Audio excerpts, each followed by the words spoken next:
What I want to do with our time here is I want to answer a question that Shepard asked 3 weeks ago when Pastor Makashini gave his talk at Declamation. And you remember he was essentially defending the core curriculum of ACU and describing why it's here, what the purpose of it is, why we have it.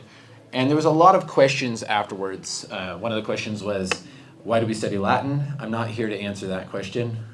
I took 7 years of Latin, and I'm not here to defend Latin, but you can talk to me about that afterwards. But Shepard, I think, asked one of the most insightful questions.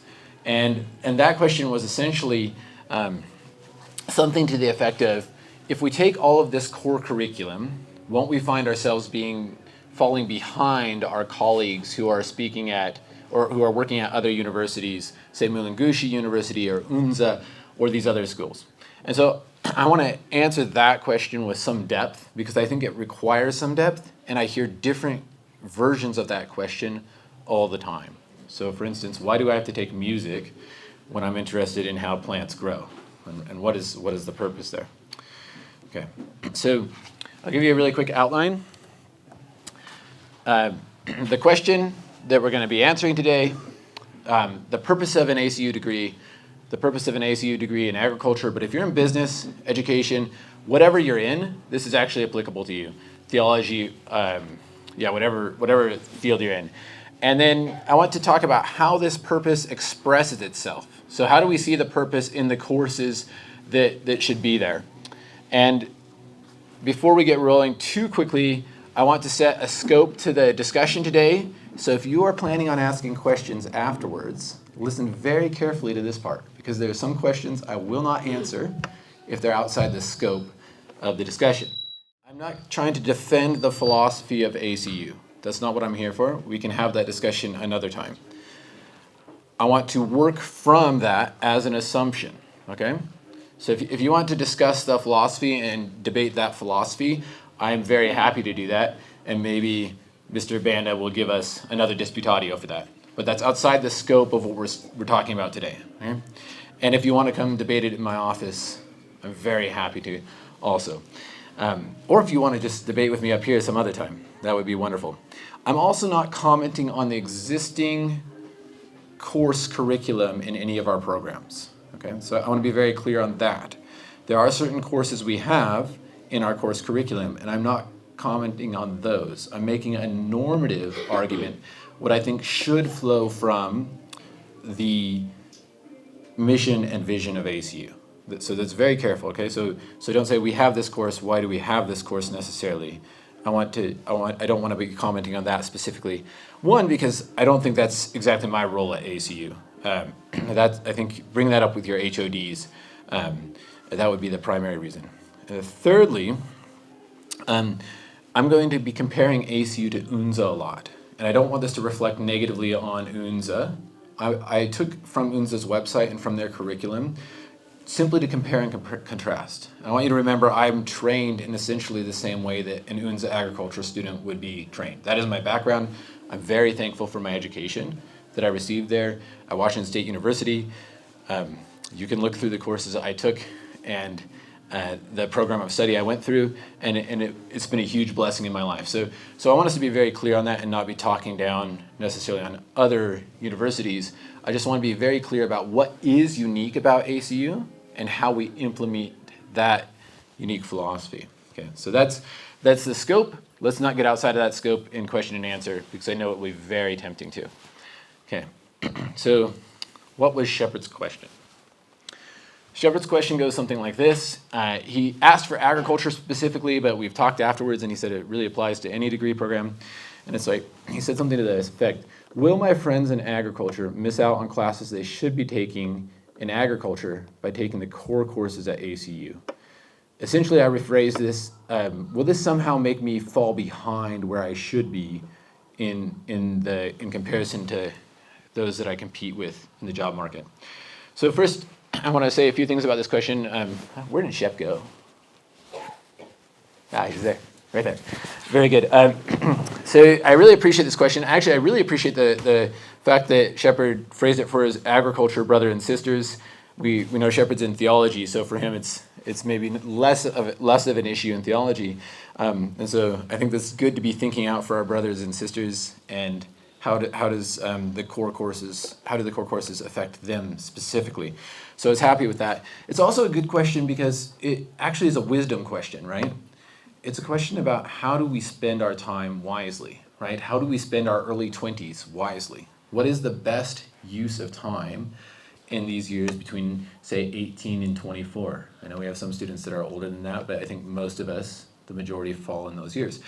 And so this is the kind of question that is really helpful to be asking yourselves. And in fact, if you're not asking yourselves this kind of question, I think you should be individually. What are you doing here? What is the purpose of being here? And how do we wisely allocate our time, right? So that's the question. In an ideal world, we would have infinite time to study infinite things, right? We are not in an infinite world. We are not infinite beings. We are constrained, right? And that is all part of God's good plan. And inside of those constraints, then, we must make wise choices. If you've taken history of thought from me, and if you paid attention to the first few lectures, you will remember we talked about Christian ethics, and we talked about normative, situational, and existential ethics. And this would fit into the idea of situational ethics. What is the best use of my time at this situation, in this culture, in this town, in this place? And that's the type of question that we're answering here. In economics, there's actually a type of question we call this an opportunity cost question, right? If you say yes to something else, you say no to everything else, right? And that's a really important concept in any point in your life, but there's a great temptation to just say yes to everything, right? But you have to realize that when you say yes, you're saying no to many other things. For instance, right, when I say yes to coming to ACU, right, I'm saying no to a whole bunch of other career possibilities. I'm saying no to church opportunities in different places, right? I'm limiting myself in many ways. So as you think about saying yes to things, right, saying in this case yes to the core curriculum, you're saying no to the other things. And if you're saying yes to the UNZA curriculum, which is what we'll kind of compare, you're saying no to other things, okay? So it is a wisdom choice. I believe there's great Christian freedom in here, and so I'm not trying to set this forward as the only way. Okay. I also want to examine this question from sort of what are the assumptions perspective, or what's below it. And I think that some of the assumptions that we see here is an assumption about the purpose of education, right? If you notice, I think every declamation or disputatio that you guys give, I ask one question, and what is the purpose of something, right? So last week we talked about NAPSA, and the question I had for both people was, what is the purpose of government, specifically from a Christian perspective, right? And so I think it's very important that we understand what we mean by the purpose of an ACU degree, or the purpose of an UNZA degree, or purpose of education altogether. I even asked that question when we had the debate on STEAM versus STEM education, right? What is the purpose of education? What are we trying to get done here? We can't debate or discuss things until we have agreed on a certain purpose of something. So until we have an agreed purpose for education, we can't move forward and decide the best way to educate. So I'm not here to debate purpose, but rather to lay out the different purposes that you will find. So ACU, we make it very clear what our purpose is in education. It's all over our website. And UNZA also makes it very clear what they believe the purpose of education is. And they're different purposes, right? So they're actually two different ends. They're heading in different directions.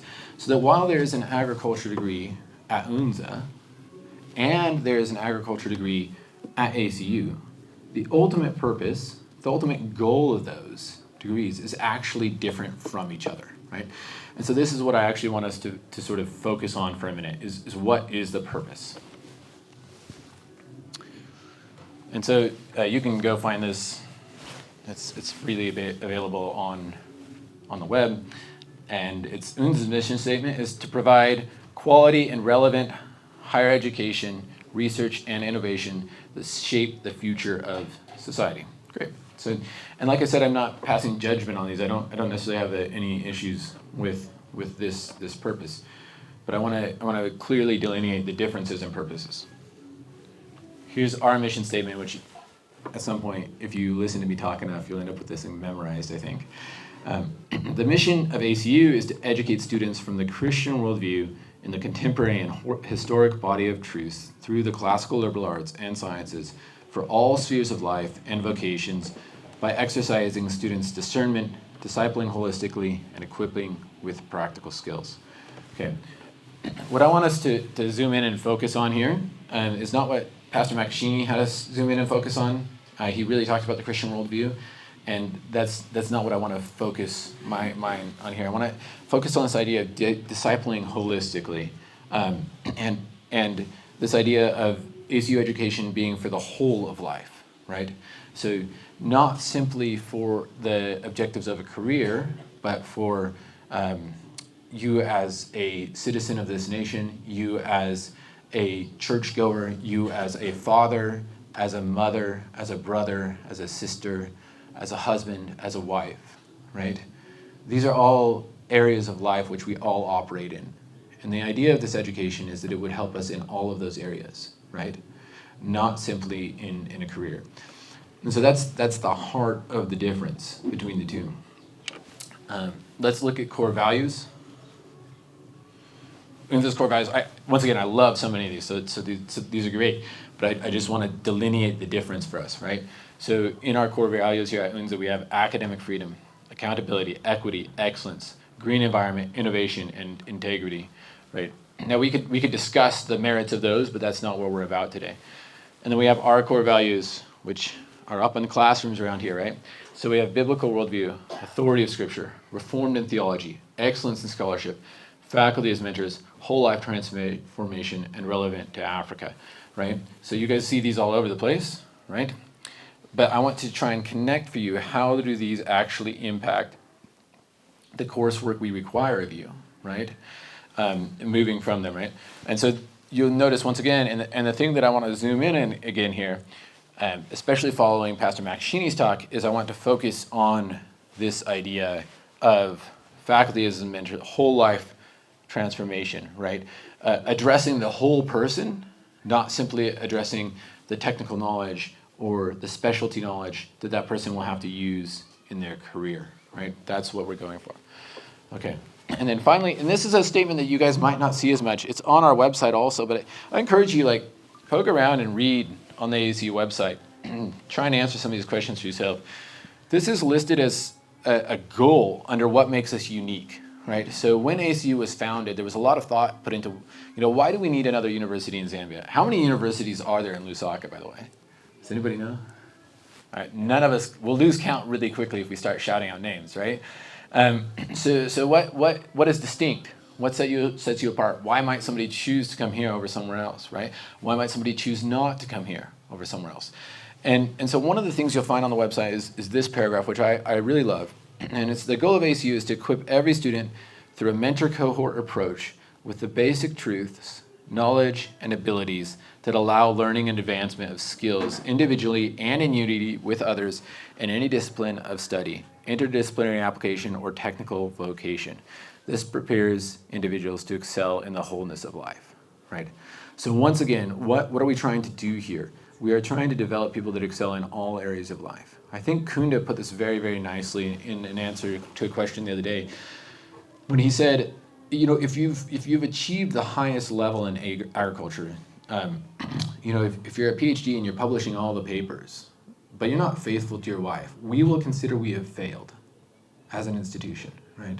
And personally, for sure, I will consider that in that instance, it's a failure, right? Because the ultimate goal is not to have the people with the best papers, right? Or the people with the highest technical standings, or even the people that are most admired out there in the world, right? The ultimate goal of this is that in all areas of your life, no matter whether it's at home with your children, no matter it's in the workplace, that you're honoring God and loving God in that place, right? And that's also why, ideally, discipleship is such a major part of what we do, right? That that is the reason the students come to my house, right? That is the reason that the faculty give up jobs at better places, is to be part of this, right? I think most of the faculty could probably make more money elsewhere. And work maybe more cushy jobs, right? But it's this devotion, this love of this idea, I think, that keeps us here. I know personally, and I believe that's true of the faculty at large. Right? So that's the overarching theme I want to talk about on all of your degree programs. So whether you are in education, whether you are in business, whether you are in theology, whether you're in agriculture, our interest is not that you get out of here and that you make lots of money. I know some of you, that is your interest, right? And once again, I will say there's nothing wrong with making lots of money. I have wonderful friends that make a lot of money, and I have wonderful friends that make very, very little money, right? I think we all probably know people on those sides. But the overall goal of this is to disciple you and teach you in all areas of life. So when you come to me and you ask, what does music have to do with agriculture, right?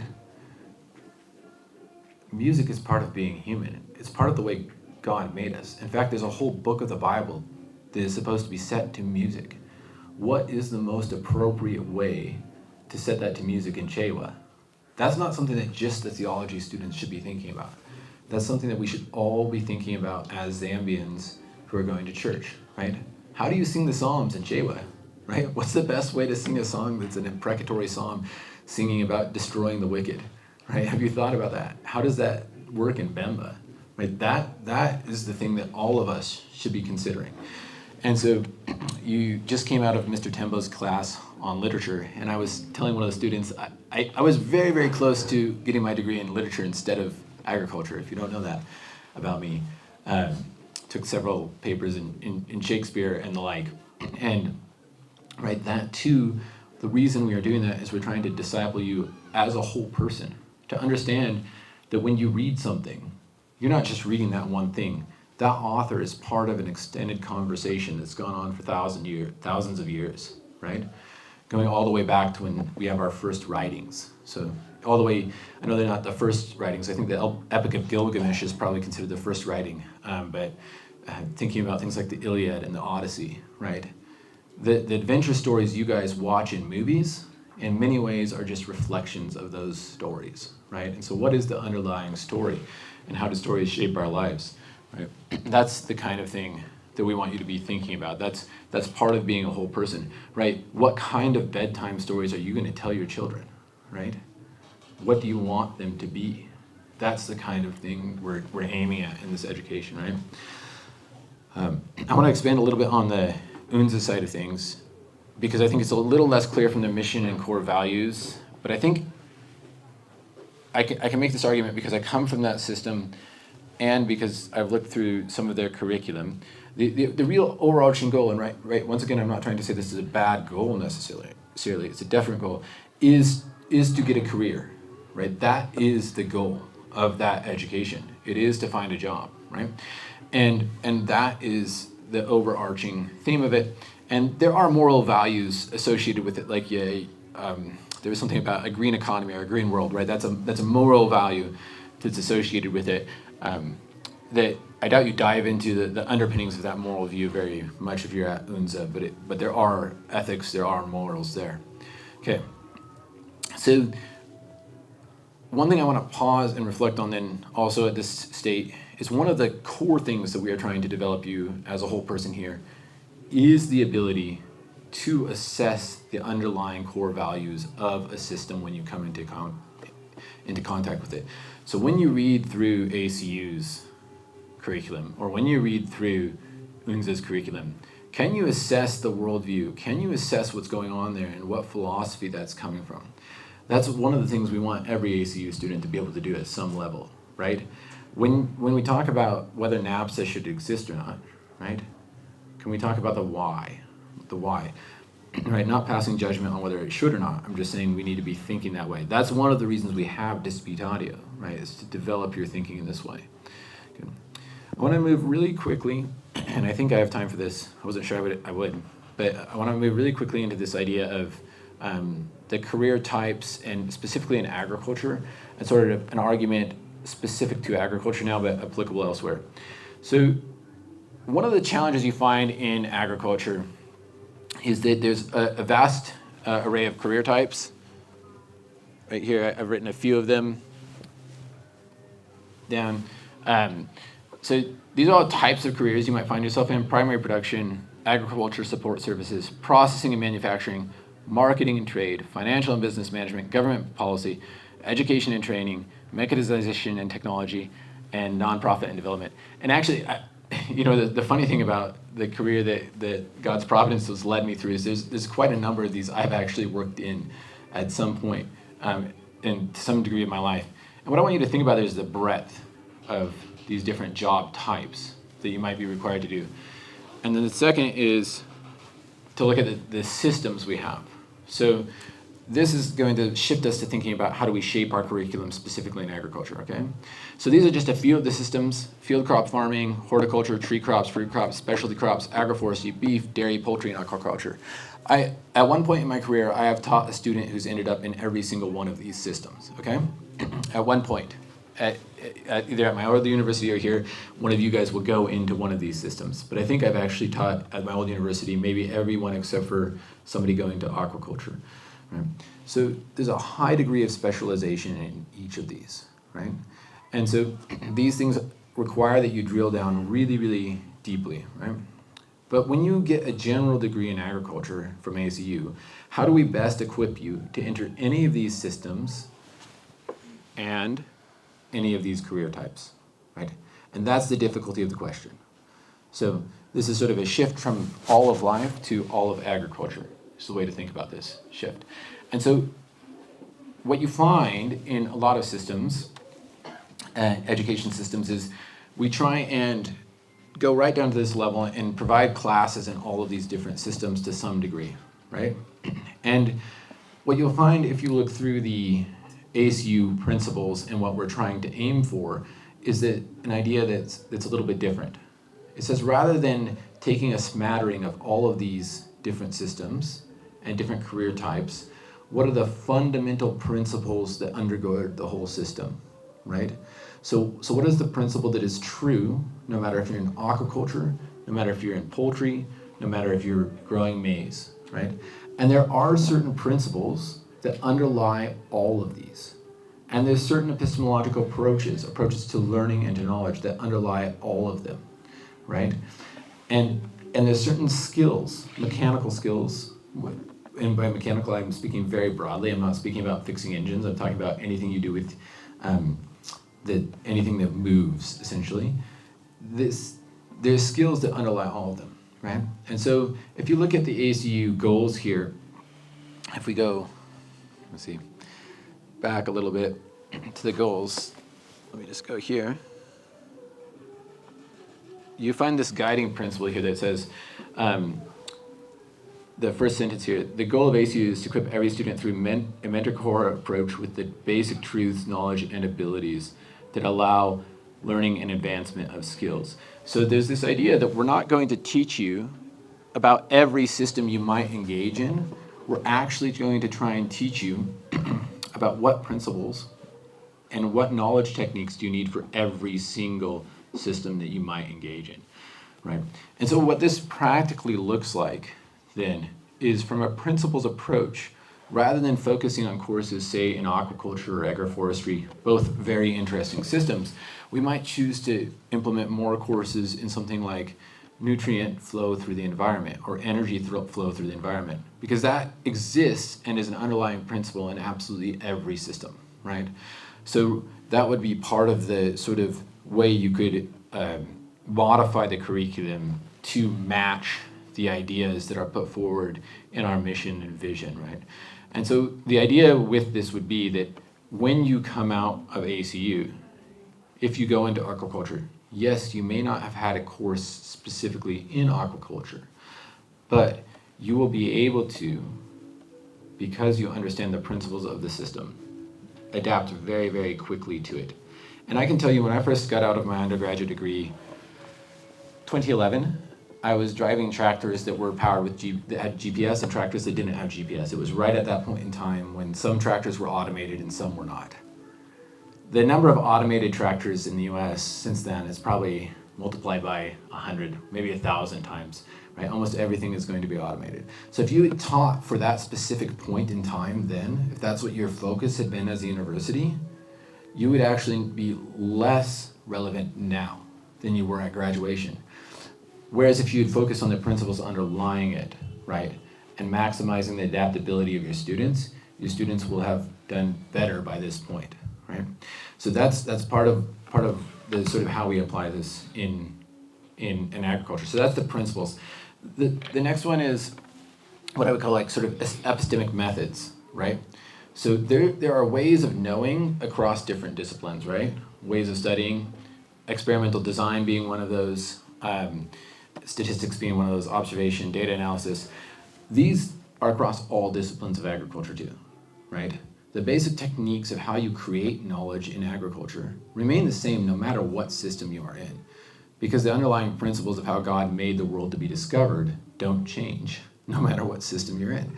And so we should work towards mastering those in our curriculum rather than maybe going off into all of the individual focuses that we can have.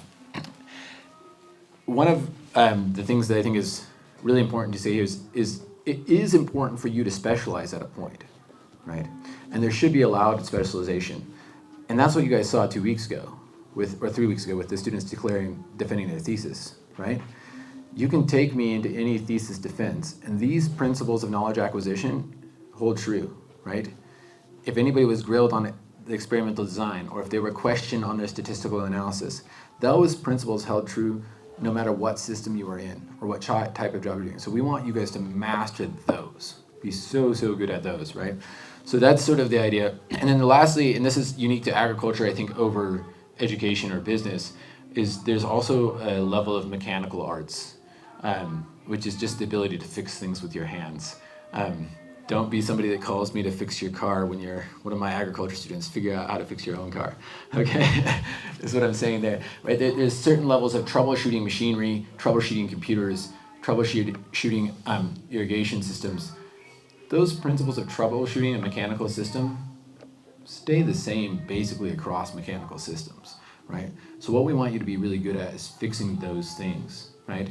Because the pump that you have in an aquaculture system is going to be different than the tractor you're driving. But the mechanical principles are underneath both of those, right? And this is why I know physics has been a rough class for you guys in agriculture, but this is actually part of the importance of physics, right? Is understanding the principles that underlie it, okay? So that's we're coming up on the end of my time, and that actually covers mostly what I wanted to talk about. So generally, for all of you guys, this is for the whole of life, right? And then specifically, as we go into our disciplines, we want to focus on principles and ways of knowing and the mechanical arts that cross all of these disciplines and all of these job types. And Lord willing, to answer Shepard's question, will this put us behind, right? It won't put us, of course we don't know exactly as much as somebody does that take an aquaculture course if we go to aquaculture, right? But I think it actually puts you ahead, is the way I would see it. Because it puts you ahead knowing that you can go into any system and adapt very quickly and learn very quickly in that system, and Lord willing, provide for your family and do beautiful and hard work to the glory of God. So here's the question I have for you guys. What race are you running in, right? What is your objective, right? Is your objective simply to get a job, right? Or is your objective to be a faithful parent, right? A faithful brother, a faithful church member, right? On the agriculture side, right, what race are you in? If you know you're going into aquaculture, like, this is gonna sound terrible, but I would say drop out of ACU and go to an aquaculture farm, right? Go learn from the people that are actually doing it right there and learn it well and learn it deeply, right? But the chances are your career will change as you go. So use this time to master the principles and master the ways of knowing that underlie all of agriculture, right? So that's my sort of exhortation. And thank you for your time, and I'll take questions as long as they fit within my scope.